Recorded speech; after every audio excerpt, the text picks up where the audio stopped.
Hey, in this screencast, I'm going to walk you through the recursive functions in JavaScript. This is what I understand or how it works. So in this example, the objective is to pass a number, in this case 5, to a function Countup, and it is going to return an array that has the numbers beginning with 1 and ending with 5 in this case. So if you have a look at this code in the function, you can see that at one stage the function is basically calling itself. So let me walk you through and hopefully help you understand how this works.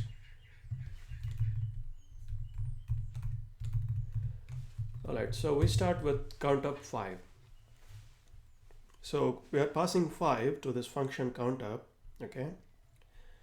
And it is going to come here, and it's now at this stage n is basically 5 to begin with. And this is the if part is the base condition. So this condition is going to check, in this case, is 5 less than 1. So that is not true. So it is going to come to the else part. And the first line in the else block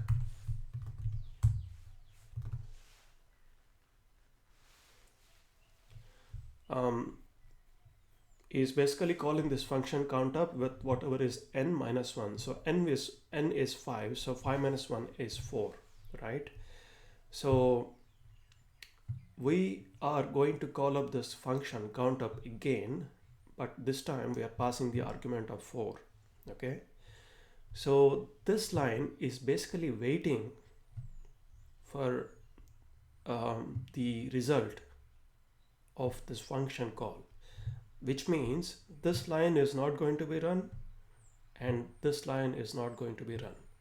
So at this stage we are basically waiting for the result or what has been returned from Countup 4, okay?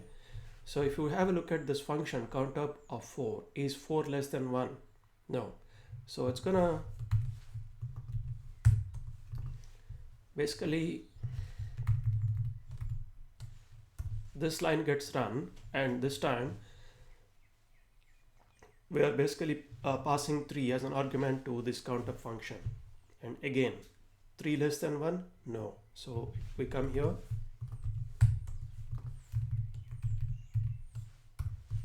So Countup function is being called with 2 as an argument. This again goes wrong. I mean, this is again false. So this line gets run. Countup of 1, okay?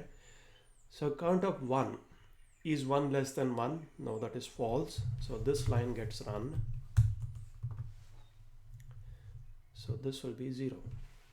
So when Countup function is being called with 0 as an argument and 0 is less than 1, that means this empty array is being returned. So Countup of 0, okay, so this function call, when it comes here, the empty array, an empty array is being returned. So we can simply substitute this with an empty array, right? So this is what is the value of Countup 0.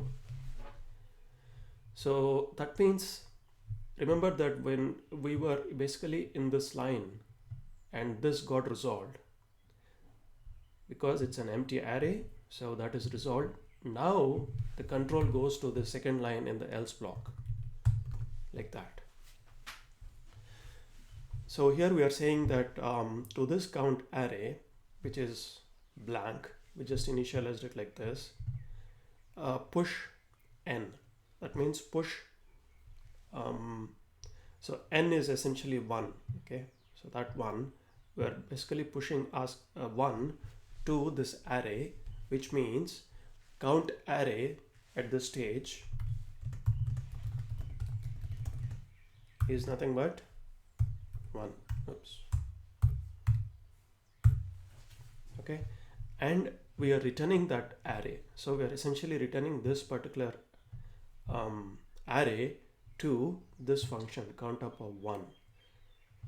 So Countup of 1, we can simply replace that with 1, like that. So since it has been resolved, the control goes to the second line, which is that. Okay, so n gets pushed to count array. N at this stage is 2, so 2 gets pushed to the end of this array, which already contains 1, which means count array becomes that 1 and 2, and we are returning that array. That means we are returning 1 and 2 to this function countup of 2. That's the one which was basically calling this entire thing so far at this stage. Okay, so now that we got the value for that line that has been resolved, the control goes to that line. So n gets pushed, that means n is 3. So count array now becomes 1, 2, 3, and we are returning that count array. That means we are returning this array to this function countup3. Okay, so countup3 will basically be that array 1 and 2 and 3, and the control goes to the second line because that got resolved. It's not waiting for anything. It got the value, it got the array. So count array dot push n. That means count array now becomes 1, 2, 3. That means the existing array to which n is pushed to the end. That means n was 4, right? So 4, and return that. That means this array, it basically gets returned to countup 4, like that. And since we got the value, since that line has been resolved, it goes to the next line, which is push n to that array. So n is 5, so 5 gets pushed to the end of this array, which means count array is 1, 2, 3, 4, 5. Okay, and finally return that array. That means this is being returned. That's how we got this.